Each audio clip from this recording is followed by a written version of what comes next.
What's up, everyone? Corey here, aka M3 Black Shadow, and I'm in the garage today with the M3 because today we're doing something pretty fun.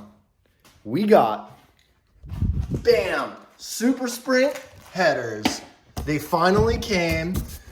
There were some delays because of the Rona, but finally, my stepped headers have arrived.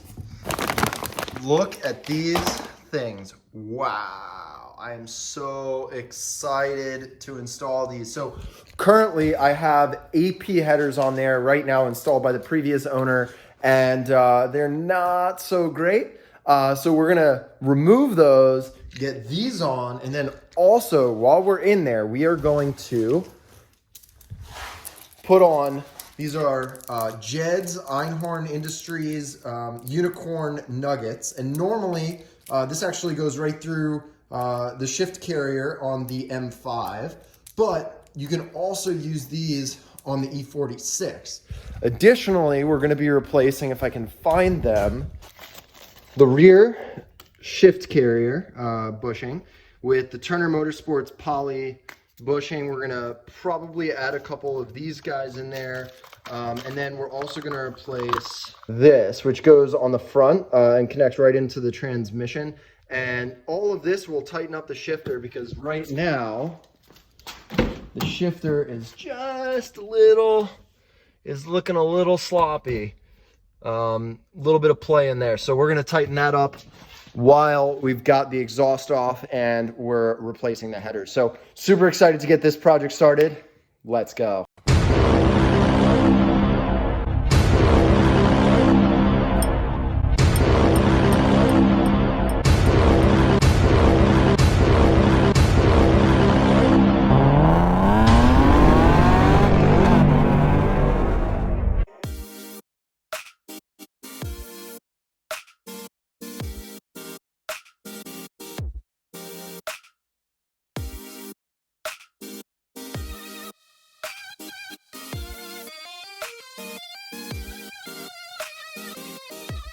All right, first things first, all this stuff has to come out of the way. So we gotta pull this out of the way, gotta get the coolant reservoir out of the way.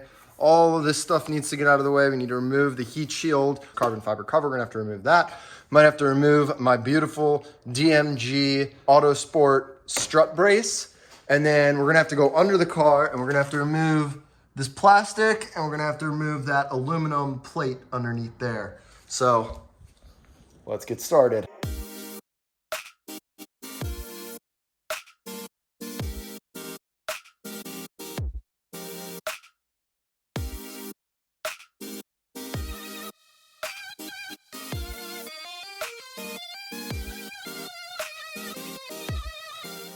To remove this strut brace, if you have the OEM strut brace and you're doing this, it's a little bit easier because it disconnects in the center. The DMG one is a bit more rigid and therefore it's all one piece. And when the car is jacked up, if you unbolt the strut brace without supporting something underneath the tire or underneath the wheel, the whole coil over the whole suspension will actually just drop out. So what I did was I used a jack and I put some support underneath the tire, and then I just torqued down a couple nuts on each one to hold everything in place. Okay, now we're gonna remove this carbon fiber valve cover here. And I believe it is 10 millimeters.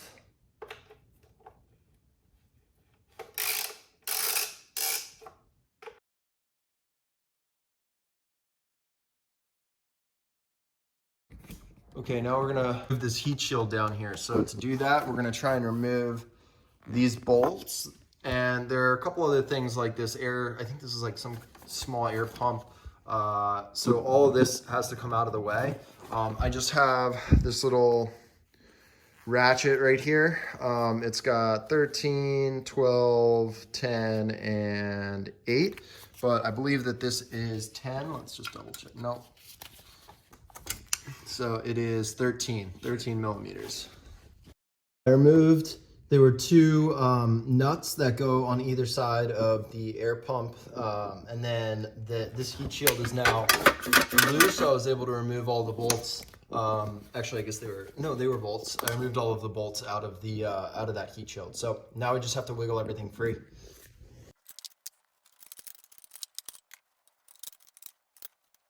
This is super annoying. So I can't get this out without removing this hose, and this hose is connected to the coolant reservoir. So the only way to get this heat shield out is to disconnect this, which means coolant's gonna go everywhere.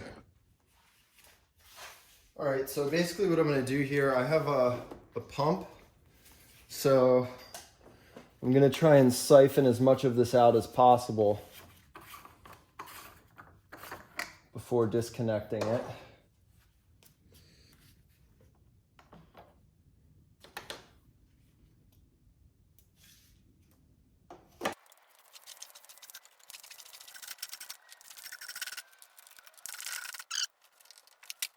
So now what I'm gonna do is just take a flathead screwdriver and we're gonna get right in there underneath that metal clip. Actually, you know what? Let's do this one down here.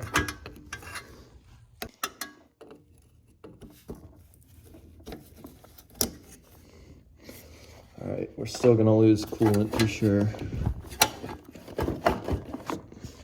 Needed two hands to disconnect that hose, and then coolant started pouring out, so I had it off, removed the heat shield, and then popped the hose back on. Not the full way, but just enough to prevent the coolant from pouring out everywhere. So that side is done for now.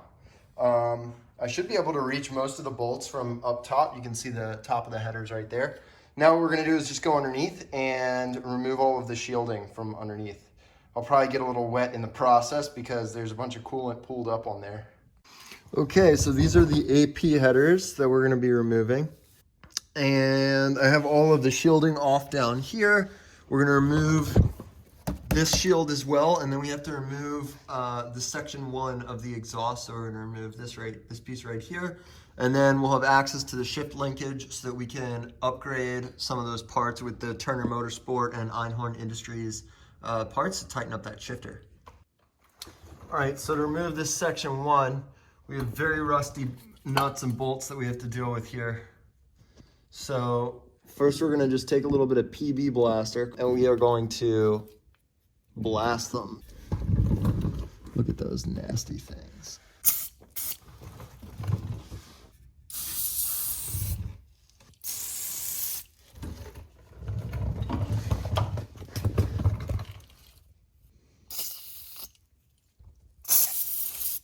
All right, so while the PB blaster is soaking, I'm gonna disconnect all of the O2 sensor plugs and feed them down below so that when we remove the headers, the O2 sensors don't get hung up on anything.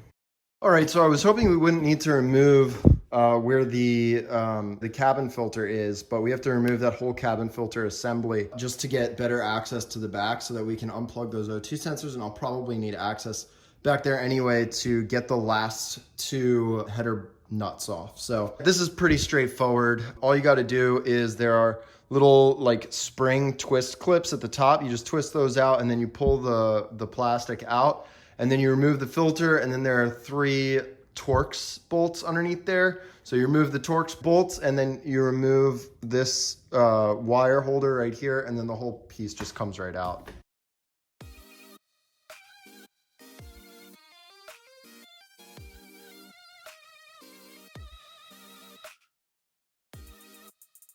So now we just need to unbolt the exhaust where the section 1 meets the headers, and then back here where section 1 meets section 2, just so that we can remove this whole piece, and then I'll have access, like I said before, to the shifter linkage, and then we'll also be able to get to those nuts up there. There you go, all of those. All right, it is a new evening, and I was able to get the section 1 removed from the car. It was very difficult because these bolts were super, super, super rusty. So basically what I did was I used a lot of heat, and I used an impact gun with a U-joint at the end, universal joint at the end, which just wobbles a bit. and was able to kind of like get in there at certain angles and then hold it with a wrench on the back. And a couple of the bolts just sheared right in half, which is okay because I was going to replace them anyway. And then the top ones, which were a little bit less rusty, were able to come off, but it just took like a bit of force and working on it and patience. So this is out. Now what we're going to do is remove the heat shield. We're not going to be able to remove it completely because section 2 and the exhaust are still attached. The muffler is still attached. I'm going to try and bend the heat shield back and see if I can kind of work in there, or if I can wiggle it out at all, but hopefully I don't have to remove the whole exhaust system just to get that heat shield out. We'll see. I'm going to try and work around it. I'll let you know how it goes. We're under the car here, and you can see up there, that's the shift linkage. So that's the carrier, and then we're going to need to replace that bushing back there. And then the Unicorn Nuggets are actually going to go up right in there, and it is very tight. So first what we're going to do is we're going to remove this transmission bracket, and that should lower the transmission a little bit. And from there, I want to see how much room there is. And basically, I'm going to remove as much as I have to, but I'm going to start with what's going to give me access. And then I'm going to keep removing more and more depending on if I need more access. So I was able to remove I believe it's called the DSSR, which is basically this rod right here. And now I have my sights on, there it is. It's hard to see. But this guy right here, this is what we want to remove. So there's a ring on the outside, and I have to get a flathead screwdriver in there to pry this ring off, and then it'll release the pressure, and I'll be able to pop it off so I can replace it with a new one. So I was able to remove the ring. You can see it back here. Now there's a pin that goes, you can see that right there. There's a pin that goes through. So we have to pop it probably down or up, so we have enough room. I might need to remove the carrier first, because I don't know if there's going to be enough clearance for this little pin to pop out. All right, so we removed this. You can see how the pin goes through. I was actually able to remove it really easily. Funny enough, I just used this is just a little twist tie, and it's like super flimsy, but I was able to just kind of fish it up and around, and then it doesn't take much pressure to get it to come out the other side. So that's done. Now we're going to get the one from provided by Turner Motorsport. New one compared to the old one. Pretty crazy difference. So, and this has just kind of like a foam piece in there to keep everything secure. This one probably used to at some point. Also, this feels significantly lighter. So we're gonna go ahead and pop this on. All right, now that I'm focusing on the rear shift carrier, I was able to get it out. It was really difficult. These things are notoriously difficult, but I have just kind of a bent nose plier here, and I was able to, I actually didn't squeeze at all. I just used this side, and I got in between, there's kind of like a little, there's like a little hole up there. Let's see if I can focus on it. Right there, there's like a little divot. So I kind of got this thing right up in there, and then I was able to kind of torque it until it popped out. So that's done. Now we're gonna get the poly one, and again, this is notoriously difficult to get in. I had a really hard time doing this on the M5, so let's get the new one. All right, kids, close your eyes. Just gonna get it in there. Yeah, just like that. And it's in. All right, and here they are, Einhorn Industries Unicorn Nuggets. And I think we really only need 2 of these. So we're gonna take 2 off. All right, install is complete. You can tell the carrier is, I'm putting quite a bit of force on the carrier right now and it's not moving. There's still a tiny bit of play here, but overall it's vastly improved. And I was able to do all of this without removing section 2 or 3 or the heat shield. I just kind of worked around it. So now we're going to button everything up here and we're going to focus on the headers. All right, so I've got a 1/2-inch drive ratchet here. I've got 2 foot-long extensions, and then at the end, I've got an adapter with a U-joint, and you can see it's coming right off. So these are aftermarket headers already, so I don't have cats. If I had catalytic converters, I would definitely need to get all of them from the top. But I'm right here, and I feel like I can get at least one of these pretty easily just from the bottom before I get them from the top. All right, I was able to loosen up all of the bolts and studs, and now I'm removing the headers.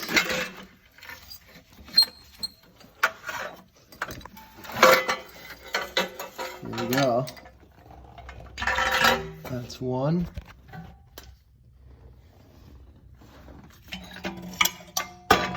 And that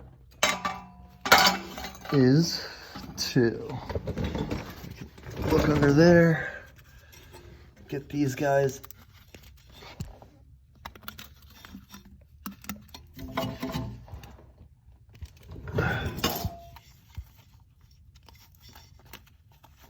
Just remove these gaskets because we're going to be replacing these.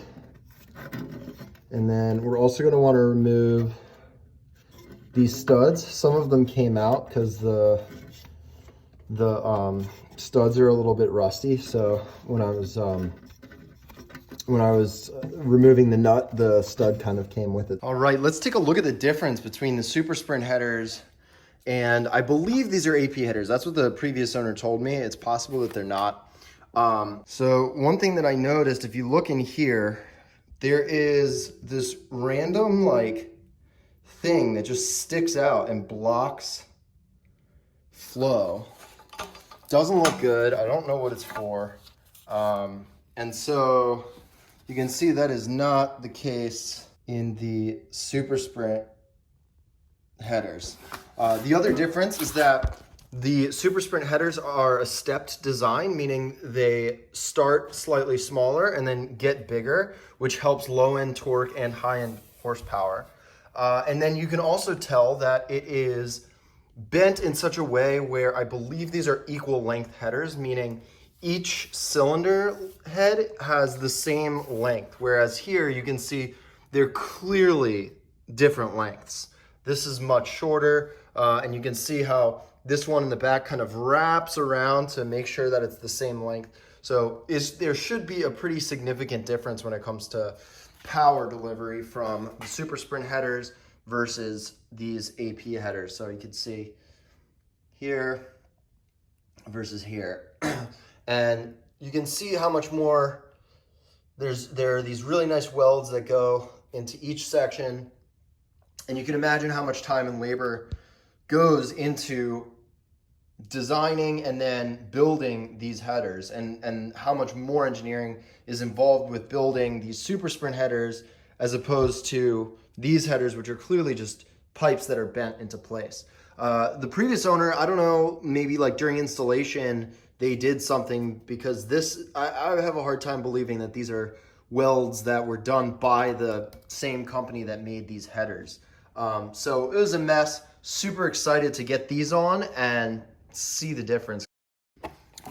Turns out that I'm super lucky because the previous owner bought extra oxygen sensors. So I have 2 brand new oxygen sensors for the headers. So the Bosch code is 13952, part number 13949. So this is cylinder 1 through 3 and cylinders 4 through 6.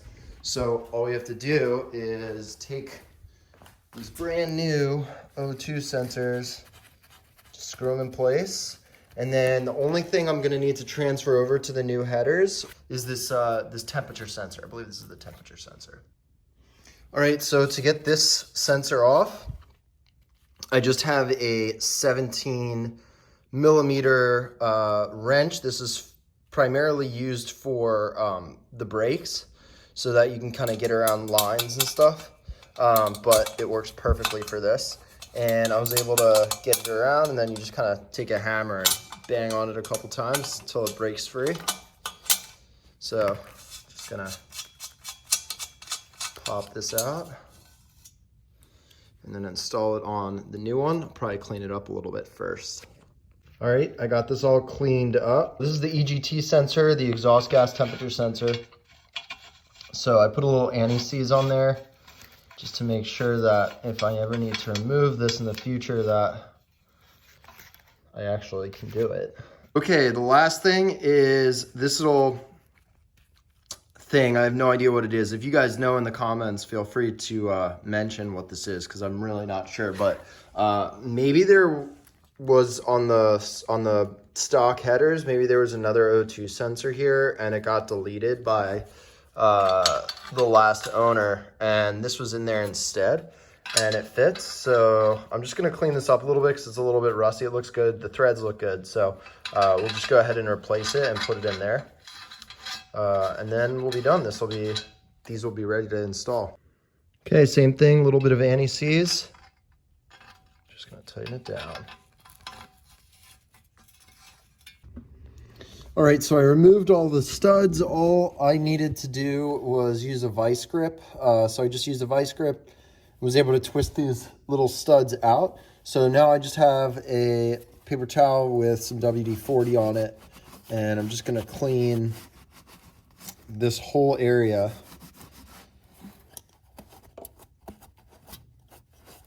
And once this is clean, I'll be in a lot better position to put the new exhaust manifold gaskets on, because you want this to be as clean as possible so that the mating surface is perfect. All right, so the headers are out, and now we're going to install the new headers into the head. But before we do that, we need to install new studs and nuts. So these are actually for the section 2. I got new ones because the old ones were super rusty. And then these technically are not for this car, but it has an E-Torx on the end so that you can actually torque it right into the stud, torque it right into the head much more easily. It's a pretty tight fit, so it requires like a little bit more force. Like you can't screw it in by hand, but it makes things way easier and it's way more secure. It's also like a little bit longer.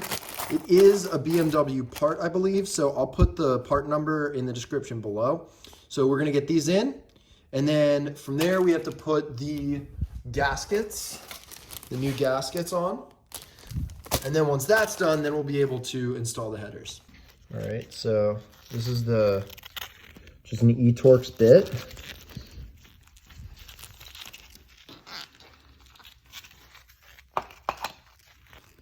So we're just gonna take this and there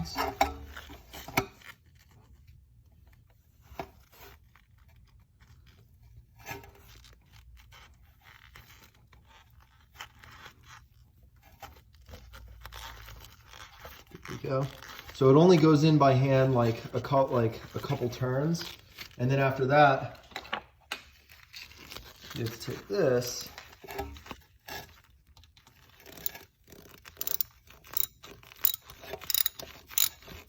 and then you torque it the rest of the way in. Okay, I have all the studs installed, and it was very, very difficult. Like really, I think each stud probably was 25 full rotations if I had to guess. So probably like, you know, if you're going like a quarter of the way, probably 70 turns. And there's 18 of them. So you can do that math. And the one stud at the very end, let's see if I can find it here, but I think it's that one. There's just not a lot of clearance. So I could barely get it the whole way in. It's actually that one right there. So you can see there's like a little bit of space between where it's supposed to end and where it goes in, but I think it'll be okay. But I had to use a vice grip on the very tip to get it in as far as I got it. So we'll get the headers installed and we'll see. I'll just put them on and then I'll grab a nut and I'll make sure that that goes the whole way on. But I think it'll be fine. So that's done. Time to install the headers. All right, so now I'm installing the gaskets. There is a shiny side, and then there is a side that kind of looks like this, which looks like a kind of compressible material. So I'm putting the shiny side against the head. So it goes like this.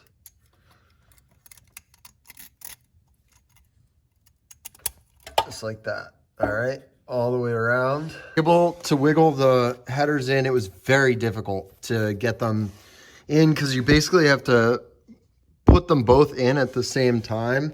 And I wound up removing this oxygen sensor and this exhaust gas temperature sensor as well, just to allow for some additional room. But then I finally got it into place. Hopefully I didn't bang them up too much in the process because there's definitely a lot of clinging and clanging of metal and definitely not enjoyable when these things are so expensive. But they are in place and they look good. So now we have to bolt them down. Look at that. All finished and wow, it looks so good. We got all of the nuts onto the headers, so the headers are nice and tight. And the way that we did that was with a few different things. We have a quarter inch drive with an 11 millimeter socket on there, and I also have a U joint, which is over there with an extension as well. And then we have this right here, which just it fits a socket and it bends right here, which is perfect for like that very last tighten to get it really tightened. And then we have a 3/8 inch drive here, and for this I was able to use just a very short extension, and then I also had to switch back and forth between this. And at one point, I think I had to use this, which is probably a 5/6 inch.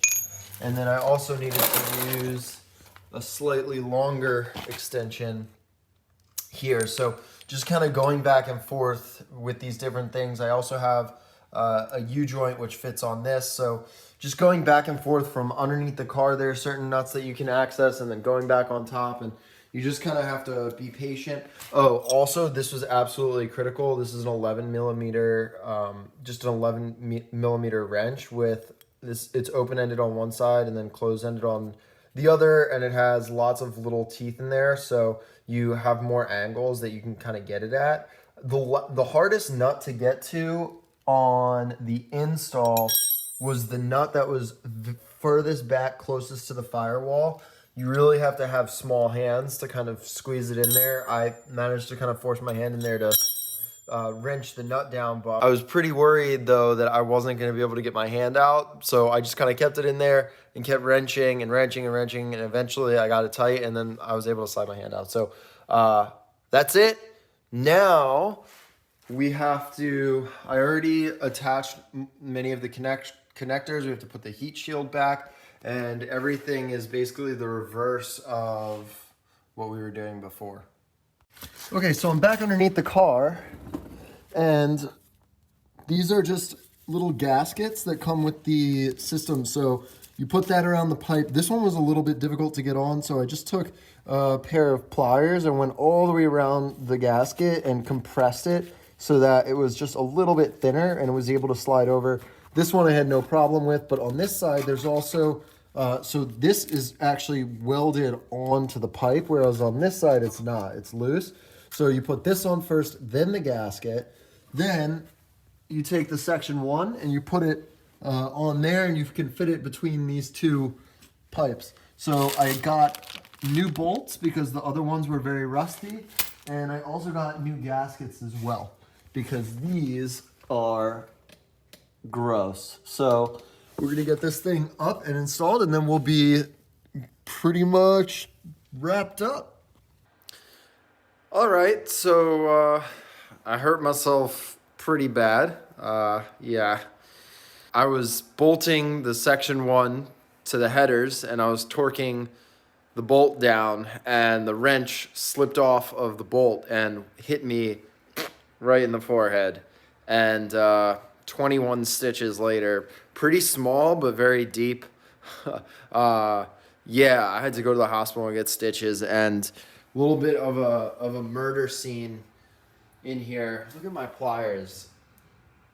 That's blood, and that's dry blood, and it's all over the place. So yeah, and it's less than 24 hours and I'm back in the garage because, like, you know, I'm determined and stuff, because whatever. But I am going to do things a little bit differently. So this is what caused the injury, but I have come prepared this time. Ain't gonna hurt me now. Here's the moment of truth. Time to start the car.